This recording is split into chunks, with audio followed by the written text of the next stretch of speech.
शादी की पहली रात अरबती पति पत्नी एक दूसरे से दूर पीठ फेरकर सोए थे, लेकिन अगली सुबह लड़की को एहसास हुआ कि वह सोते सोते अपने पति के कंधे पर आ गिरी थी। उसे लगा शायद नींद में वह खुद ही खिसक गई होगी, इसलिए अगली रात वह उससे और भी दूर जाकर सोई। लेकिन उसे क्या पता था कि हर बार उसके सो जाने के बाद उसका पति चुपके से उसे अपनी बाहों में खींच लेता था और तभी संतुष्ट होकर सो पाता था, क्योंकि उनकी शादी परिवार वालों की मर्जी से बहुत जल्दबाजी में हुई थी। पत्नी इस रिश्ते से लगातार दूरी बना रही थी, लेकिन आदमी पहली ही ब्लाइंड डेट में उससे प्यार कर बैठा था। उधर लड़की घबराकर अपनी उंगलियां मरोड़ रही थी, क्योंकि उस ब्लाइंड डेट पर आने वाली असली लड़की उसकी बड़ी बहन थी। लेकिन उसकी बहन ने परिवार द्वारा तय की गई शादी मानने से इनकार कर दिया था, इसलिए बचपन से गांव में छोड़ दी गई छोटी बेटी, जिसे उसके दादा दादी ने पाला था, उसे वापस बुलाकर बहन की जगह डेट पर भेज दिया गया।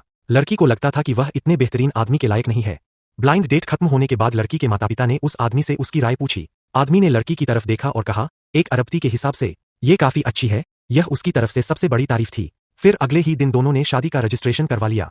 आदमी ने कैजुअली उसे कबूतर के अंडे जितनी बड़ी हीरे की अंगूठी दे दी। लड़की ने कहा कि इतनी महंगी चीज बहुत कीमती है, लेकिन तब तक आदमी अपनी शादी की अंगूठी पहन चुका था। उसने लड़की से कहा कि वह जल्द से जल्द उसके साथ रहने आ जाए। लड़की ने भी सोचा कि अब जब वह उसकी पत्नी बन चुकी है, तो शायद उसे इस नई पहचान को अपनाने की कोशिश करनी चाहिए। उसने कहा कि वह जल्दी ही उसके घर आ जाएगी। लेकिन हैरानी की बात यह थी कि शादी के तुरंत बाद आदमी पूरे 1 महीने के बिजनेस ट्रिप पर चला गया। लड़की की जिंदगी में कोई खास बदलाव नहीं आया, बस अब वह अपने पति की विशाल विला में रहने लगी थी। कंपनी में वह सिर्फ एक इंटर्न थी और उसका सुपरवाइजर हमेशा उसे परेशान करता था। लेकिन लड़की कभी शिकायत नहीं करती थी, क्योंकि उसके माता पिता ने भी कभी उसकी परवाह नहीं की थी। वह हर चीज खुद पर निर्भर रहकर करने की आदी थी।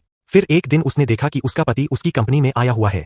यह वही अमीर आदमी था जो कभी इंटरव्यू नहीं देता था, लेकिन उसने उनकी छोटी सी मैगजीन कंपनी को इंटरव्यू देने के लिए हाँ कर दी। जो सुपरवाइजर हमेशा लड़की को तंग करता था, वही अब उसके पति के सामने बेहद सम्मान से पेश आ रहा था। लेकिन आदमी की नजर बार बार कोने में खड़ी अपनी पत्नी पर जा रही थी, क्योंकि उसकी पत्नी ने उससे कहा था कि वह उनके रिश्ते को सार्वजनिक नहीं करना चाहती। जब आदमी ने देखा कि उसकी पत्नी की तबीयत ठीक नहीं लग रही, तो उसने सबके लिए कॉफी मंगवाई और चुपके से अपनी पत्नी वाले कप में दवा मिला दी।